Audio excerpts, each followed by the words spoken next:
visi prisijungę prie mūsų.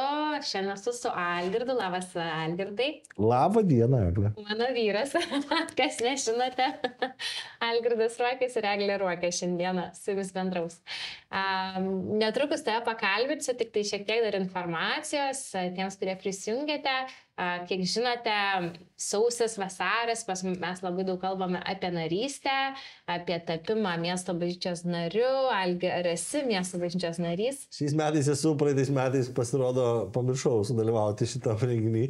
Net jeigu pamiršau, nežinau, kažkas atsitiko, neužpildžiau anketos, tai oficialiai buvau nenarys. Buvau ekskomunikuotas iš narių, bet... Niekas tavęs neekskomunikavo, bet ar pritrūko, kad nebuvai prie mūsų narių prisijungęs oficialiai? Morališkai šį kartą jaučiuosi geriau, nesijaučiu toks svetimas. Niekada aš nebuvau čia svetimas, bet tikrai fainai yra, smagu yra priklausyti. Tai yra kažkas tokio nerealaus, kai tu turi galimybę priklausyti arba tapatinti save su kažko, kas yra įdomu, smagu ir pakeliantis ir tuo pačiu labai praturtinantis dalykas. Bažnyčia. Tai pakeičiantis gyvenimus, iš esmės tikrai yra smagu priklausyti miesto bažnyčiai Klaipėdai. Ir negavai jokios informacijos, ar ne, kaip narys ir panašiai. Na, žodžiu. Tiesiog kaip pasakyti. Čia jau yra smulkmenos, iš tikrųjų, čia niuansai tik tais, bet iš tiesų taip.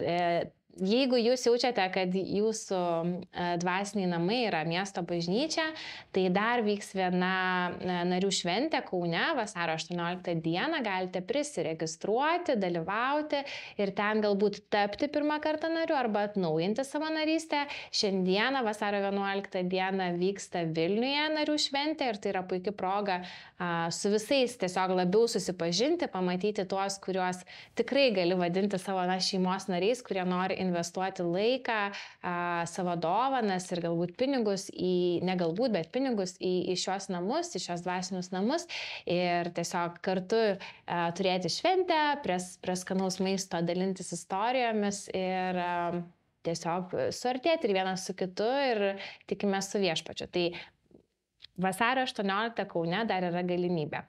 Ir šiaip dabar nauja tema. Nelik nenoriu.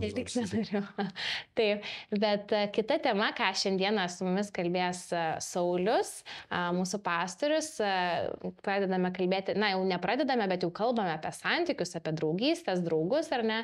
Tai šiandieną Saulius dalinsis, kaip išsirinkti sutuoktinį.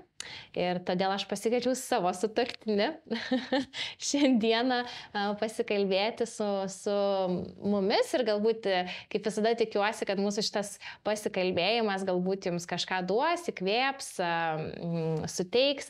Ir Algi, dabar aš tau ir užduosiu klausimą.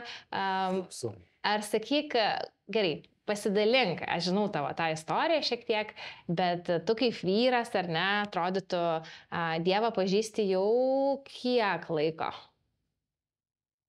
Senokai. Senai, nuo paauglystės, ar ne? Net anksčiau šiek tiek, 13 metų. 13, nežinau. 12-13 metų, taip. Gal ir net anksčiau. Ir buvo toks etapas, kai turėjai maldą dėl žmonos, ar ne? Na, tai nebuvo 12-13 metų. Taip, taip, iš tikrųjų taip, bet gal galėtum apie tai pasidalinti. Kaip pasakyti, kai...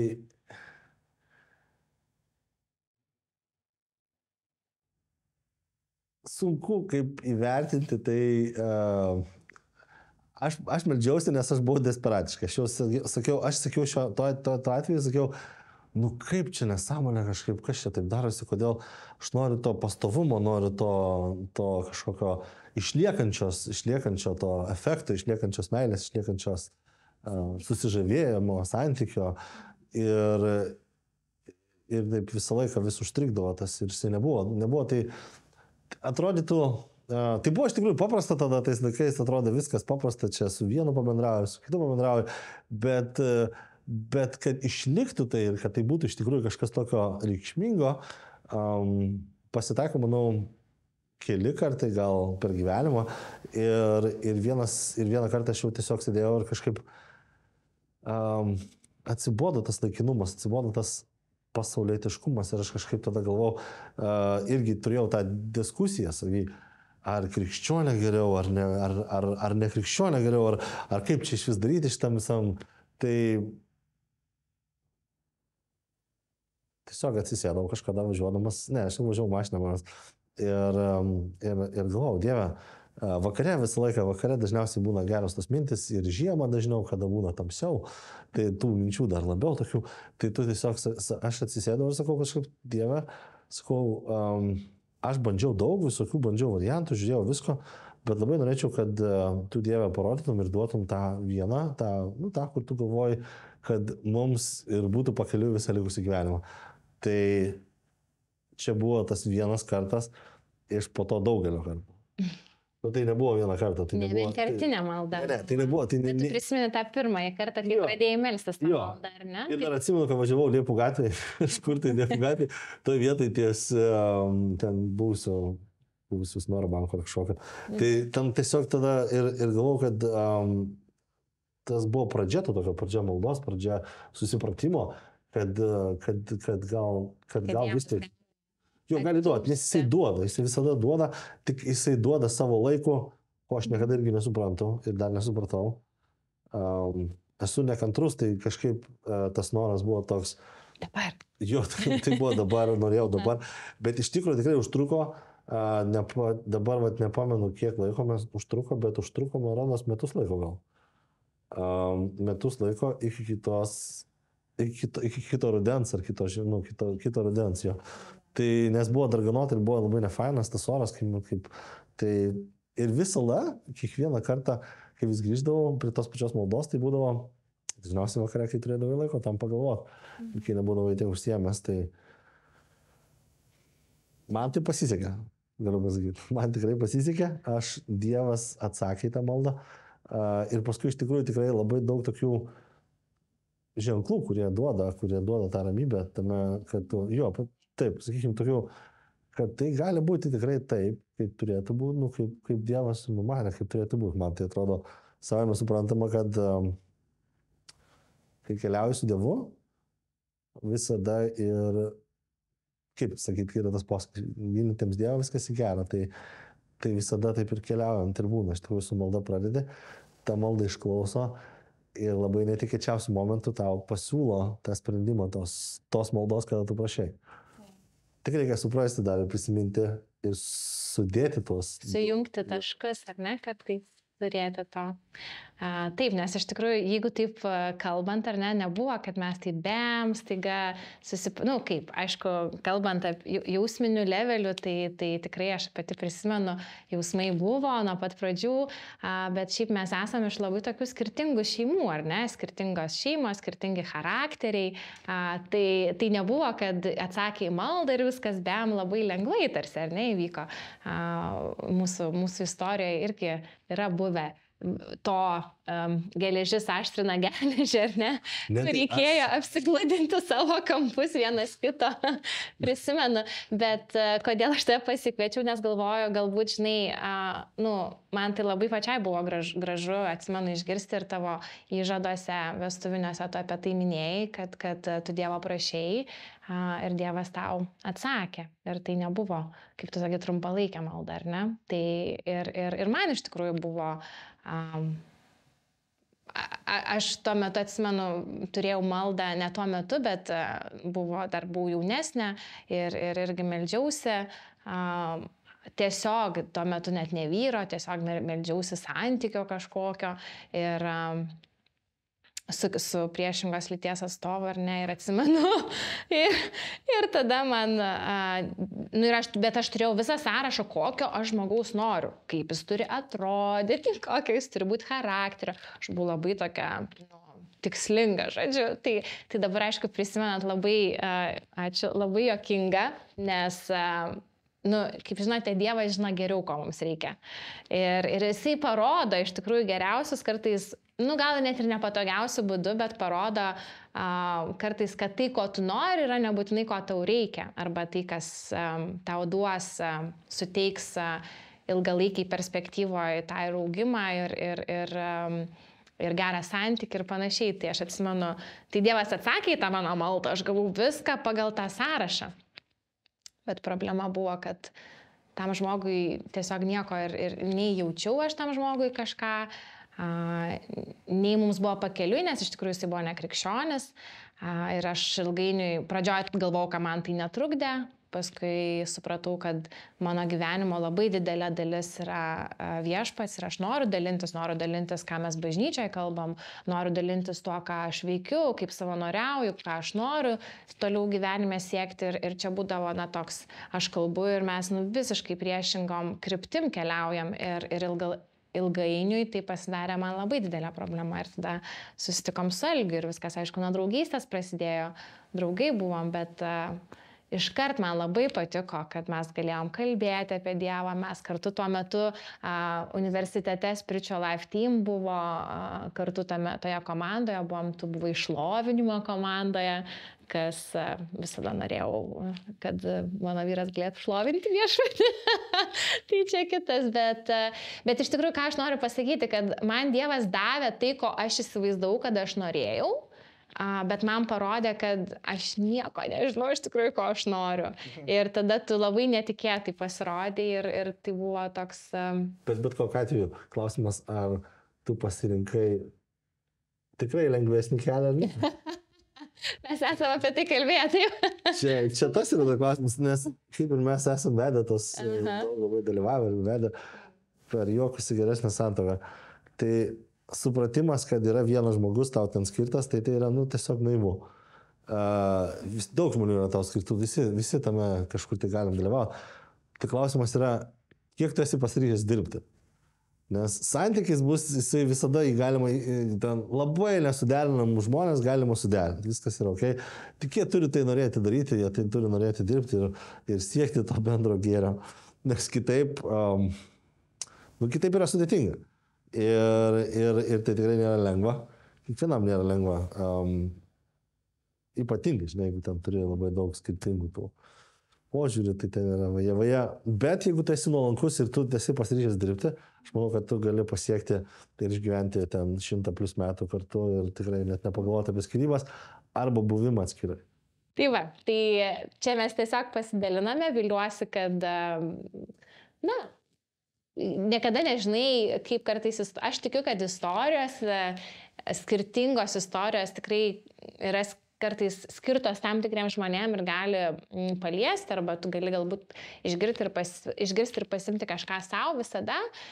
Ir viliuosi, kad tai ir bus šita situacija. Bet dabar, aišku, kviečiu jūs išgirsti tai, ką jums pastorius Saulius paruošė, jau su visa išmintimi, ar ne, ir per Dievo žodį apie tai, kaip, išsirinkti tą sutuoktinį. Tai nurimkime, pasiruoškime išgirsti tai, ką viešpats jums nori iš tikrųjų per jo lūpas, per jo žodžius jums pasakyti ir būtinai įsidėkite tai į savo širdį ir paskui pritaikyti kitą.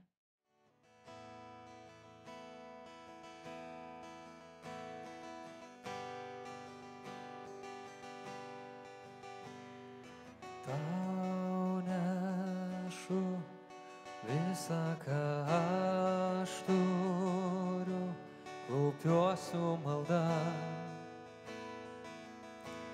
Išlaisvink mane.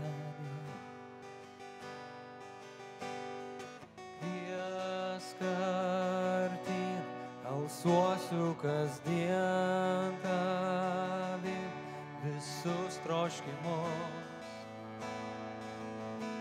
svajonių kelius atiduodu.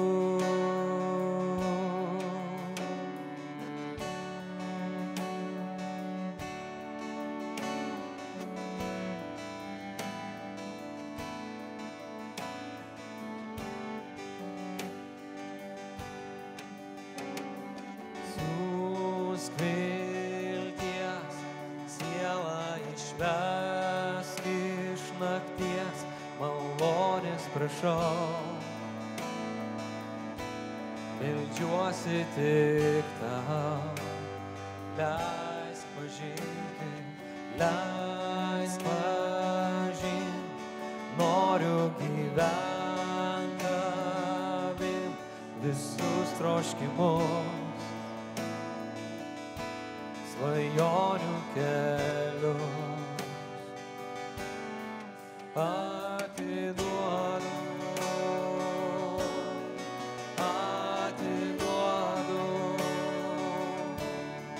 leisk man tave pažint, noriu gyventi taip. Atiduodu,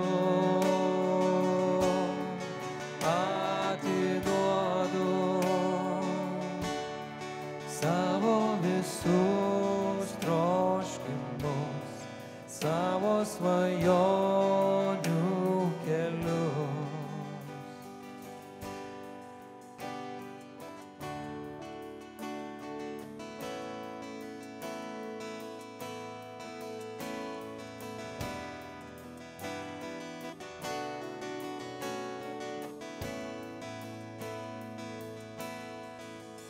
Kaip stipri audra pakeli mane, tavo keliu, Jėzau, tikiu.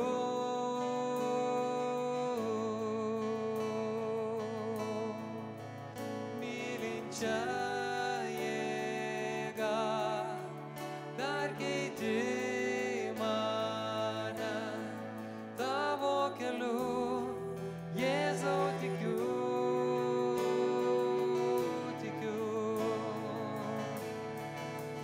Kaip stipri audra pakeli mane, tavo keliu, Jėzau, tikiu.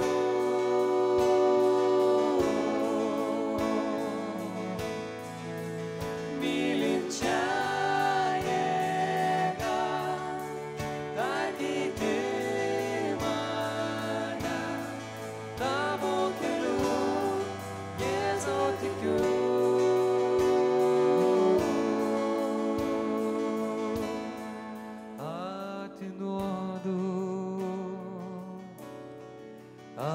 atiduodu,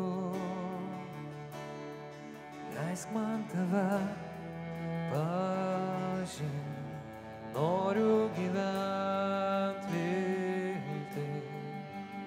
Atiduodu,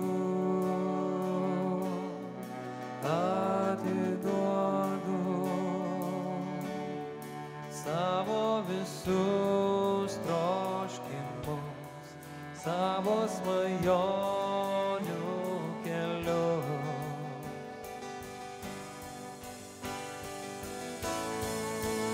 Kaip stipri audra pakeli mane, tavo keliu, Jėzau, tikiu.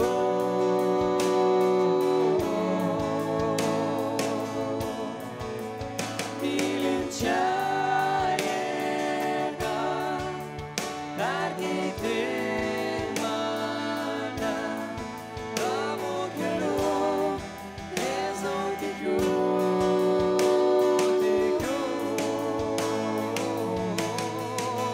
Kaip stipri audra pakeli mane, tavo keliu, Jėzau, tikiu.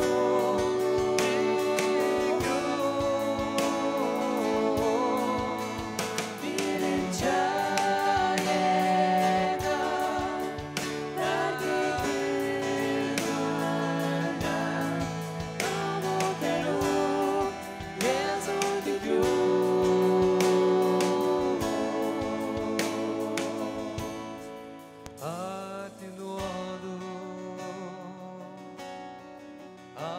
Atiduodu, leisk man tave pažint, noriu gyvent viltį. Atiduodu,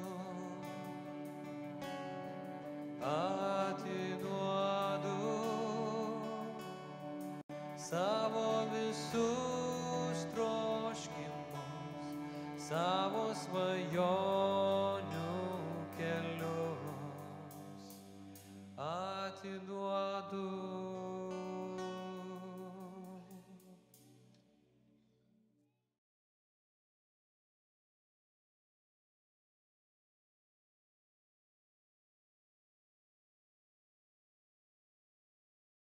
Sveiki, mylimi Dievo žmonės. Vasario mėnuo Lietuvoje dažnai švenčiame Valentino dieną. Mūsų aplinka visa nusidažo raudonomis spalvomis, parduotuvės pilnos šokoladukų, gėlių ir vis daugiau girdim apie meilę. Ir nusprendėm pakalbėti tokią temą, kaip pasirinkti sutuoktinį.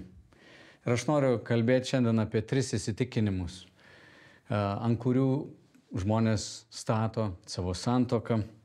Viena tai yra sielos draugas, noriu kalbėti apie suderinamumą ir apie tai, kas yra šventa santuoka. Pradėsiu nuo istorijos.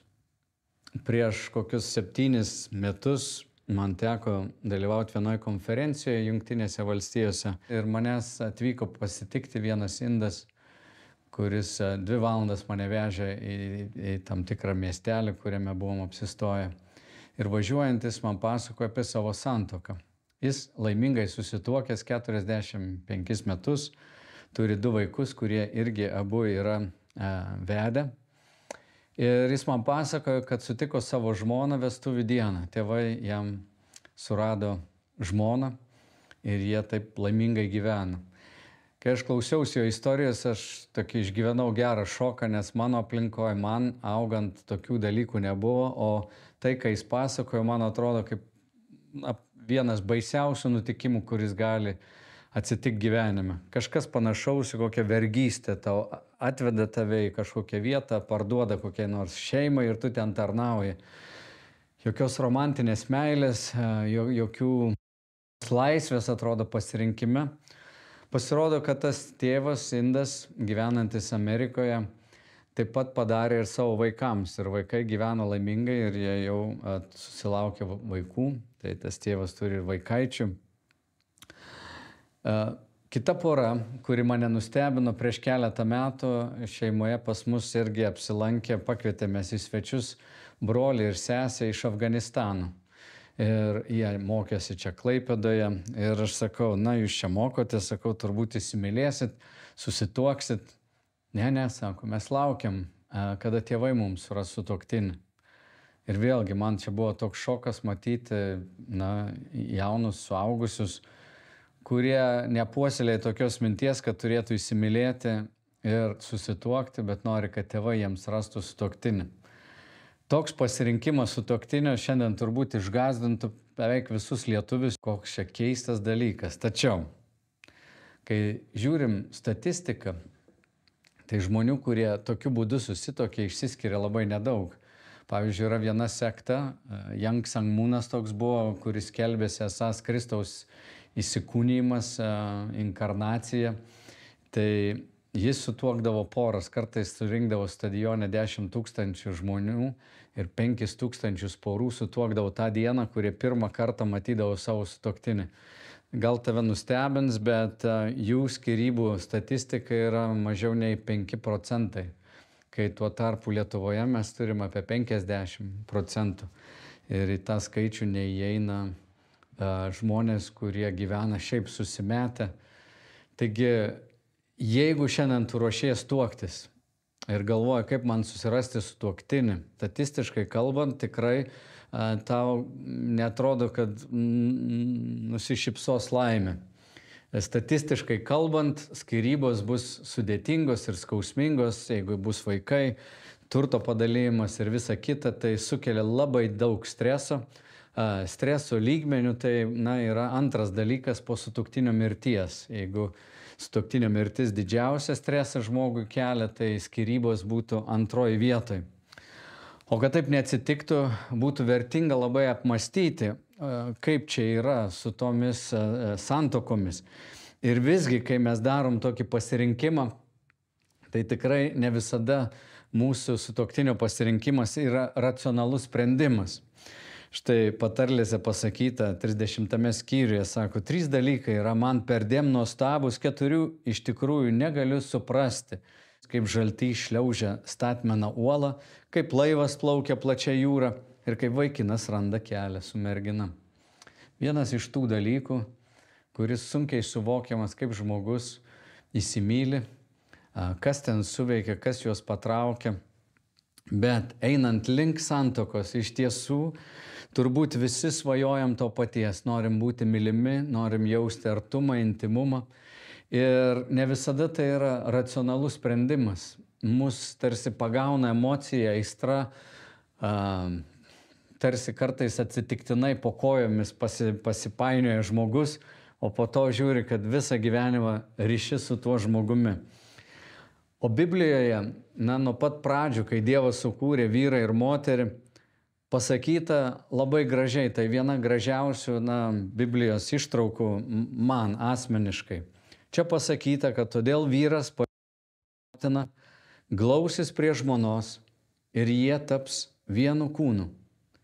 Jiedu buvo nuogi, žmogus ir jo žmona, tačiau nejautė jokios gėdos. Taigi Adomas ir Ieva, jie stovėjo nuogi vienas prieš kitą, nejautė jokios gėdos. Man tai kalba apie be galo artimą ryšį, matymą vienas kito, visišką nesidrovėjimą, buvimą vienu kūnu, suvienytais širdimi, suvienytais savo protu, turbūt savo gyvenimo ateitimi, suvienyti kūnų, visiškas suderinamumas, visiškas grožis, artumas ir meilės išgyvenimas. Dievas jiems padovanojo vienas kitą, jie nebūtų vieni, kad nesijaustų vieniši, išgyventų tokį artumą. Ir žmogus yra atspindys trejybės - Dievo Tėvo, Sūnaus ir Šventosios Dvasios, kurie amžinybėje gyvena tokioj meiliai. Ir Dievas pakvietė vyrą ir moterį su Dievu per vidurį būti jų santuokos pagrindu. Tai tikrai gražus paveikslas. Bet nueiti iki tokio taško šiandien, kur mes jau nebesame tokie nekalti. Esame pasaulyje, kuris, pažymėtas įvairių sužeidimų, trūkumais, netobulumu, didelė vienatvė, vidinių skausmų, sąmyšių viduje, dėl to, kas mes esame, kas mes nesame. Pasiekti tokį tašką, kad galėtum stovėti arti su kitu žmogumi, nuogas ir nesidrovėti, jausi tą artumą. Svajonė gyva žmonėse ir kol mes gyvensim, visada matysim santuokas, matysim, kaip žmonės traukia vienas prie kito. Taigi galime šitą pasirinkimą daryti, remdamiesi turbūt, aš tokius 3 dalykus išskiriu. Vienas iš jų yra sielos draugas. Tai naujas įsitikinimas, jis istorijoje nėra žinomas ilgai, bet labai populiarus tarp mūsų, kad kažkur šitoje planetoje vaikšto žmogus, kuris yra tobulas atitikmuo mums. Žmogus, su kuriuo mes galime išgyventi tokį artumą, apie kurį aš kalbu. Be jokio drovėjimuose, tokį sielos draugą, su kuriuo yra lengva, su kuriuo nereiks spręsti didelių konfliktų. Ilgimės tokio artumo, tokios meilės ir darnos ir rasti tokį artimą tokią sielą, kuri atlieps tą mūsų meilės poreikį, yra labai patraukli. Viena bėda, kad tokio žmogaus nėra. Šventasis raštas sako, kad žmogaus širdyje gyvena daug nepavydėtų, nemalonių dalykų. Jėzus pasakė, kas suteršia žmogų. Jis sako, žmogus suteršia vien tai, kas iš jo išeina, iš vidaus, iš žmonių širdies. Išeina pikti sumanimai, ištvirkavimai, vagystės, žmogžudystės, svetimavimai, godumas, suktybės, klasta, begėdystės, pavydas, šmeižtai, puikybė, neišmanimas. Visos tos blogybės išeina iš vidaus ir suteršia žmogų. Taigi kaip patraukliai mums beskambėtų šita mintis, kad kažkur šitoj žemėje vaikšto mano sielos draugas, tas tobulas mano atitikmuo. Kiekvieno žmogaus širdyje yra netobulumų, kiekvieno žmogaus širdyje kyla pikti sumanimai, kurie jį suteršia. Kodėl toks įsitikinimas, kad kažkur vaikšto mano sielos draugas ir ieškojimas to žmogaus gali būti žalingas arba be galo daug nuvilintis? Jis žada kažką, ko niekas negali iš tikrųjų čia žemėje taip išpildyti lengvai. Pažadas yra, kad atsiras žmogus, kuris tave mylės, tu jį mylėsi ir tarsi be pastangų jūs abu sulipsite. Šitas pažadas sunkiai išpildomas, nes žmonės nėra tobuli. Mes galim to ilgėtis, to siekti, bet štai kame problema, kad kai mes sukuriam tokį paveikslą, kokį žmogų mes įsivaizduojam atrasti savo gyvenime, mes tam žmogui uždedam tokią didžiulę naštą būti tuo, ko galbūt tas žmogus nėra, kad jis turi atliepti mūsų poreikius. Ir žvilgsnis iš tiesų labai visgi yra egocentriškas. Aš noriu rasti tokį žmogų. Toks žmogus turėtų atsirasti ir mes turėtumėm tokioj darnoj gyventi. Galbūt aš ir ruošiu save būti dovana tokiam žmogui. Bet šitam paveiksle, man atrodo, yra netikra iliuzija, koks yra gyvenimas. Ir kai tik žmogus išgyvena didelės kančias ir kaip mūsų liaudės patarlė sako, nėra namų be dūmų, kai tik tais dūmų atsiranda namuose, kai kyla konfliktai, atsiranda puikybė,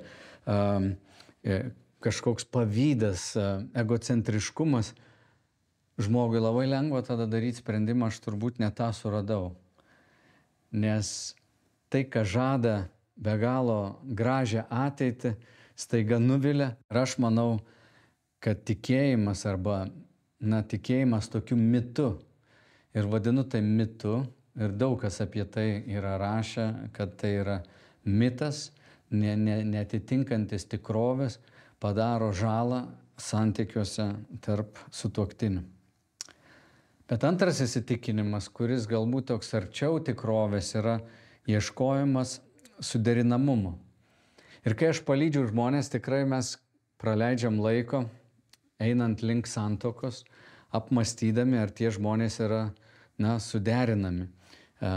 Suderinamumas tai nėra vienodumas. Jis reiškia, kad žmonės vienas kitą papildys, jie bus tarsi tos dėlionės dalis ir mes kalbame apie tokius dalykus kaip vertybės. Ar žmogus laiko šeimą vertybę? Nes jeigu vienas laiko šeimą vertybę ir kovos dėl to laiko su šeima, o kitas sako, man visgi svarbu karjera ir užsidirbti daug pinigų, galiausiai jie stipriai konfliktuos, jie leis pinigus skirtingiam dalykam. Yra svarbu, einant link santuokos, link dviejų gyvenimų sulipdymų į vieną, apmastyti, ar mes esame suderinami. Panašios vertybės būtų svarbus dalykas, kurį reiktų aptarti. Pagarbus bendravimas. Ar yra pagarba bendraujant?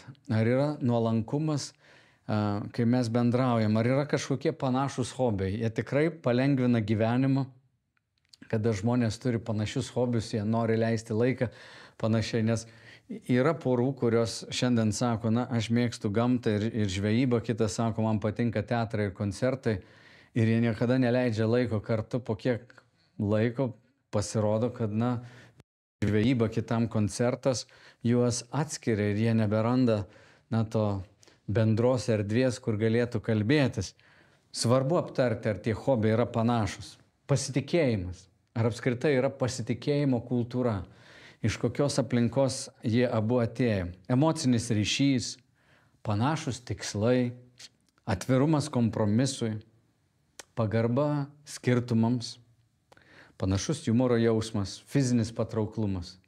Štai keletas ryčių, kuriuose verta būtų aptarti, ar žmonės yra suderinami.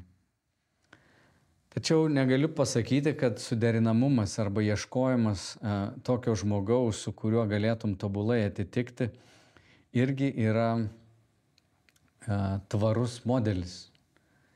Kaip ir minėjau, panašiai kaip ir ieškant sielos draugo, uždedamas tikrai nemažas lūkestis, kad mes turėtumėm atitikti. Mes ateinam į tą santykį, labiau matydami kaip mainus, ieškodami to atitikimo.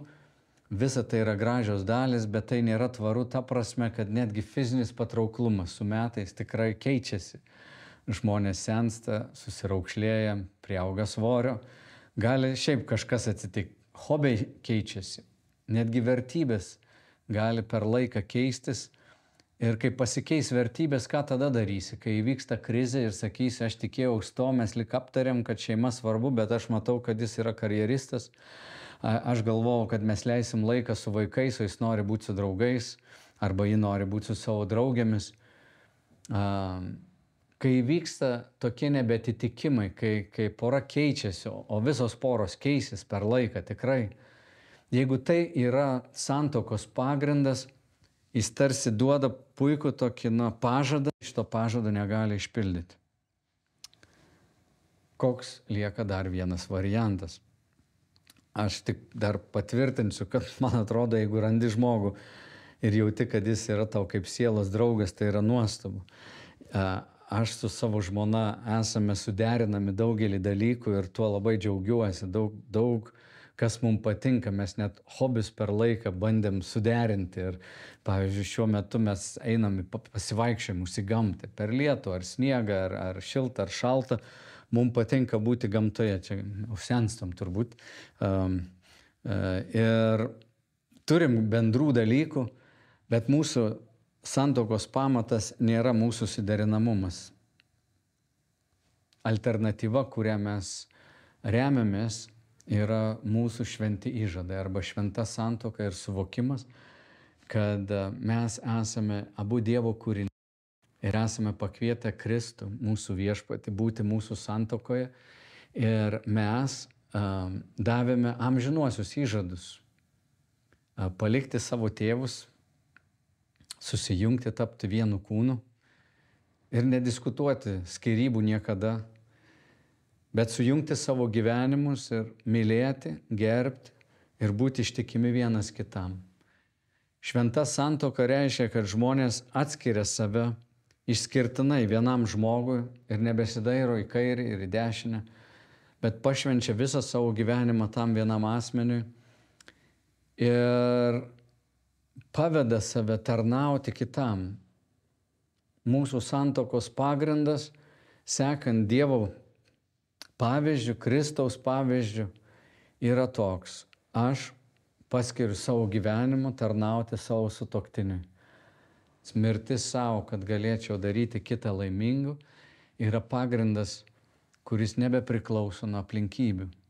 Tiek, kiek aš turiu jėgų, tiek, kiek turiu proto, aš darau tą sprendimą vėl ir atnaujinu jį, kad aš tarnausiu savo žmonai ir noriu likti jai ištikimas ir ją mylėti. Taigi šventa santuoka, kuris stovi ant sandoros, amžinųjų įžadų, turi šitą pagrindą, kad Dievas mūsų sujungia ir nieks neturėtų mūsų išskirti. Štai Jėzų atėjo gundyti fariziejai ir jie taip jį gundė. Mato Evangelijos 19 skyrius. Pasakyta, tuomet pas jį atėjo fariziejai. Spęsdami pinklės jie paklausė, ar galima vyrui priežasties atleisti žmoną? Jis atsakė, argi neskaitėte, kad kūrėjas iš pradžių sutvėrė žmonės kaip vyrą ir moterį ir pasakė, todėl vyras paliks tėvą ir motiną ir glausis prie žmonos ir du taps vienu kūnu. Taigi jie jau nebe du, o vienas kūnas. Ką tad Dievas sujungė, žmogus tai neperskiria. Tada jie klausė, kodėl Mozė liepė duoti skyrybų raštą atleidžiant žmoną. Jis atsakė, Mozė leido jums atleisti savo žmonas dėl jūsų širdies kietumo. bet pradžioje taip nebuvo. Priežastis, kodėl žmonės išsiskiria, kodėl žmonės praranda tą darną širdies kietumas. Ir mes turėtume pripažinti, kad esame labai pažeidžiami ir mūsų širdis gali užkietėti. Ir čia nėra jokios iliuzijos, kai eini į santuoką galvoti, kad aš būsiu toks fainas, toks geras, viskas man bus gerai. Šis perspėjimas skamba labai rimtai, kad žmonių užkietėjimas kartais padaro santykį tokiu sudėtingu, kad tau atrodo geriau pabėgti iš tos santuokos, negu kentėti neįmanoma tokį skausmą. Iš tikrųjų, vienišas žmogus, kuris nesutinkama, suprasta, kaip sakyt, priežastimi ateina į santykius, tampa dar labiau vienišas. Santuoka padidina, išdidina tai, kas jau yra mumyse. Jeigu mes turim kažkokius trūkumus, tai santuokoje dar labiau pasimato. Kažkokias geras savybės, jos dar labiau išryškėja. Tas artumas tarp dviejų žmonių, jisai tik viską padidina. Negali eiti į santuoką galvodamas, kad jį išspręs kažką. Žmogus sako, jeigu susilauksim vaikų, tai mums bus geriau.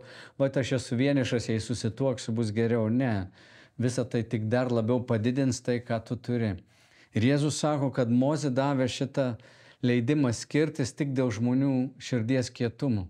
Ir kai mes ateinam į santuoką, kaip krikščionis, galim pripažinti, kad patys turim tokią tikimybę užkietėti ir mūsų sutuoktinis gali užkietėti, todėl mums reikia Dievo. Naujoje sandoroje Dievas siunčia savo dvasią į mus ir sako, aš išimsiu kietą širdį, įdėsiu jūs minkštą širdį. Ir nebereiks, kad kas jūs mokytų apie Dievą, pats Dievas jūs pamokys. Ir aš savo santuoką, kokią įtaką Kristus man daro, koks jo švelnus priėjimas prie manęs geba mano širdį perkeisti. Kai sunku atleisti, jis padeda atleisti. Kai sunku savo ego palikti kažkur šalia, jis padrąsina savo meilę. Ir santuokai reikia trečiojo asmens. Todėl ta šventa sandora, mūsų amžinieji įžadai, stovi ant mūsų pažadų vienas kitam, įžadų vienas kitam, bet taip pat Kristaus pakvietimo į mūsų tarpą. Ir pradžioje nebuvo taip, kad Dievas buvo numatęs skyrybas. Jis davė, sukūrė mus tokiam artimam santykiui. Aš galvoju, kad tai ruošiantis įeiti į santuoką, pagrindinis dalykas ir turėtų būti nusistatymas, kas yra ta santuoka. Aš link to lydžiu poras prieš jas tuokiant, kad jie suprastų, jog šitie įžadai stovi ant besąlyginių dalykų. Tai yra pasižadėti, mylėti. Taip kaip Kristus myli bažnyčią, tai vyras pasižada mylėti savo žmoną, nepriklausomai nuo jokių aplinkybių.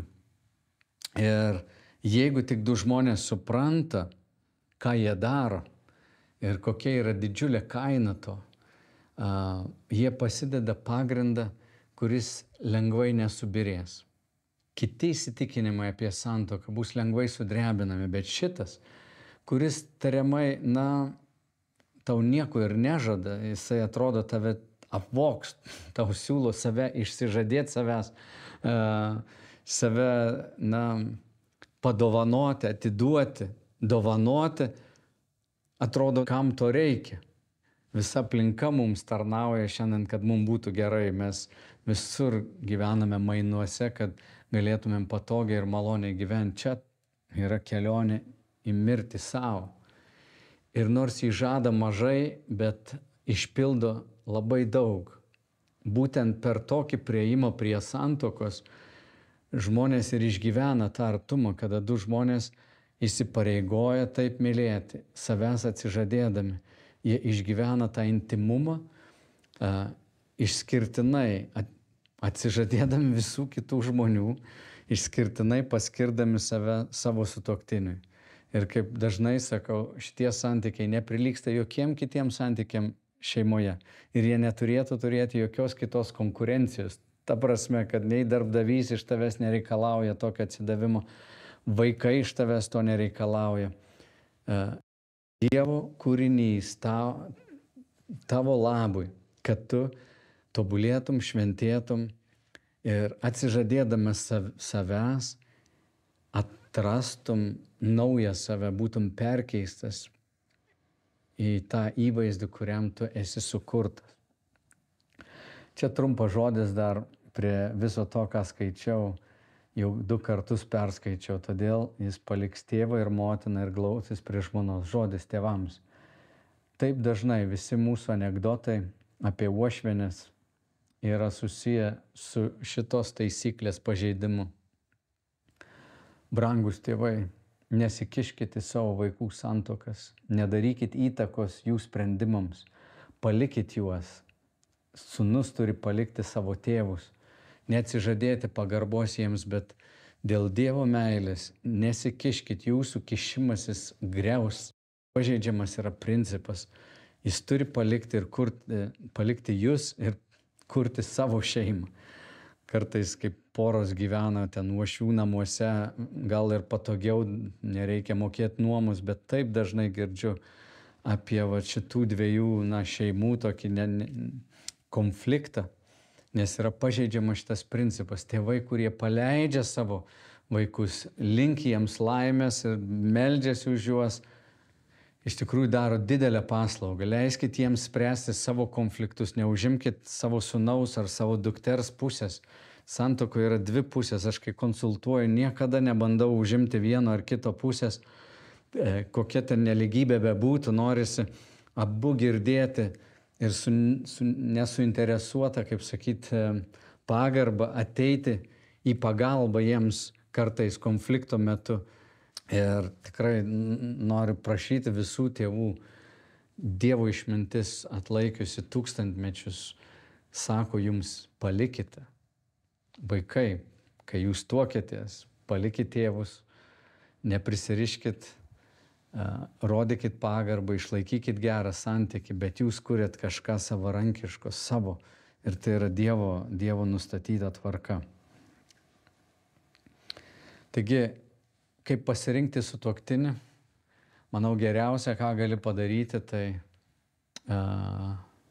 pasitikrinti, ar kitas žmogus yra pasiruošęs atiduoti visą save. Nes kai mes sutinkam žmogų, mūsų aistros, jeigu esam fiziškai sveiki žmonės, mes turim didžiulį lytinį potraukį kitam žmogui. Ir niekada nenusipigink, niekada neik į lytinius santykius, niekada neik į tokį gyvenimą kartu, neįsitikinęs, kad kitas žmogus yra pasiruošęs atiduoti visą save, visą savo gyvenimą dėl tavęs. Todėl, kai žmonės turi žemą savivertę, jie pasirašo tokiam minimaliam standartui. Aš siūlau tau, geriau laikyk savo savivertę, eik arčiau Dievo, prašyk, kad Kristus tavim rūpintųsi ir tu megztą artimą santykį su juo. Tau geriau būti nesantuokoje, išgyventi viengungystę ir pilnatvę su draugais, negu įeiti į santuoką, kur tu save parduosi už pusę kainos, ar atsiduosi dėl neteisingų priežasčių. Nereiks po to gailėtis, jeigu tu sakysi, aš savo gyvenimą vertinu savo paties gyvenimo kainą. Aš atiduosiu save 100% tam, kuris pasiruošęs man save atiduoti irgi 100%. Ir tau tikrai nereiks gailėtis. Užbaigsiu tokią istoriją, kurią girdėjau vieną rabiną kalbant. Sako, štai kas yra santuoka. Žmonės nori pagauti žuvį. Jie atsikelia anksti ryte, nueina žmogus, įlipa į valtelę, išplaukia į ežerėlį, kažkur viduryje ežerėlio, užmeta meškerį ir laukia, kada užkips žuvelė. Jis taip nori pagauti žuvį. Laukia, nesulaukia, dar laukia. Bet įsivaizduoja, kokią žuvį jis nori pagauti. Ir staiga jam užkimba žuvis. Jis visas apimtas euforijos, apsidžiaugia, susivinioja ir sako, pagavau karpį, pagavau. Ir toks laimingas grįžta namo. Kai grįžta namo, išsivinioja, pradeda atidžiau žiūrėti, koks tas karpis, kurį pagavo tam tvenkinį. Žiūri, ogi čia ne karpis, o karosas. Ir rabinas sako, santuokos prasmė yra išmokti gyventi su karosu. Aš atsiprašau, kad čia su mano pavardė taip siejasi, bet ne, mintis yra ta, kad kai mes einam į santykius, mes įsivaizduojam, kad bus taip ir anaip. Aš pagavau karpį, pareini namo, žiūri, karpis dar valgomas, bet karosas tiek ašakų turi, ten tikrai nelabai valgomas. Ir tas nusivylimas, kuris tave apninka, gali tikrai įsišaknyti ir tu gali kovoti ir bandyti, bet gavai ką gavai. Ir santuokos prasmė yra tau pačiam keistis ir išmokti gyventi su tuo, ką tu gavai. Todėl juokaudami sakom, kad tik pirmi 20 metų yra sunku santuokoj. Paskui pasiduodi ir sakai, nu ką gavau, tą gavau. Ir gali keistis pats, priimti kitą ir pakviesti Kristų būti tavo gyvenime šaltiniu, atsakyti tavo giliausius poreikius, kurių net pats nuostabiausias sutuoktinis negalės atsakyti. Taigi mano malda ir palinkėjimas šituo laikotarpiu, kad jeigu tu ieškai sutuoktinio, nenusipigink. Priimk Dievo planą savo gyvenime, būti santuokoje, kurioje atiduosi save pilnai. Ir kitas žmogus atiduos save tau pilnai.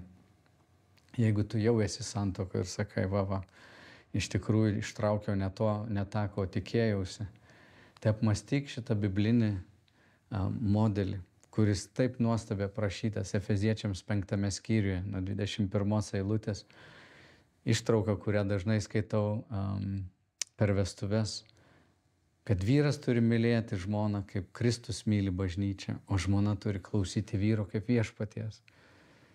Tikrai tai yra nuostabus savęs išsižadėjimo kelias ir jis yra labai geras. Todėl raginu tave permąstyti ir pakviesti Kristų. Ir jeigu esi šiandien įtampoje, skausme, neatleidime, ieškok pagalbos pas Dievą, galbūt ieškok pagalbos pas kitus žmonės, bet kelias įsimylėti iš naujo ir perlipti per sunkumus, pereiti per krizes, stovi ant šito gero pamato, kad tu būsi ištikimas ir mylėsi ir gerbsi savo sutuoktinį ir varge, ir laimėje. Ir kai ligos apniks, ir kai sveikas būsi, kokios bebūtų aplinkybės, su Dievo pagalba tu galėsi išbūti toje santuokoje. Ir melsk, kad Viešpats duotų tau apsaugą, kad neapniktų tave širdies kietumas. Tėve, meldžiu, kad kiekvienas, kuris yra santuokoje arba eina į santuoką, arba gyvena viengungystėje ir galbūt tavo valia yra, kad jie ir būtų viengungystėje, Kristau, pažinę tavo meilę, ištobulinti per tavo šventąją dvasią ir tavo brangų žodį. Aš meldžiu, kad Tėve mes visi patirtume tą meilę savo gyvenime, kad nebūtume vieniši. Arba su sutuoktiniu išgyventume tą artumą, arba bendruomenėje su ištikimais draugais. Prašau, Kristau, kad tavo meilė viešpatautų mūsų širdyse. Amen.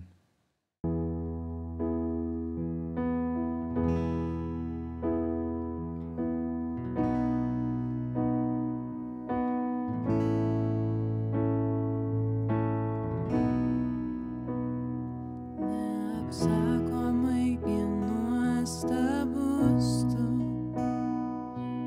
nėr žodžių apsakyt. Tu toks didingas, toks puikus tu, nieks žemėj to nepamatys. Kas suvoks išmintį tavo,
šventas Dieve tau, šlovė tik tau, lenkiuosi prieš tave. Lenkiuosi prieš tave.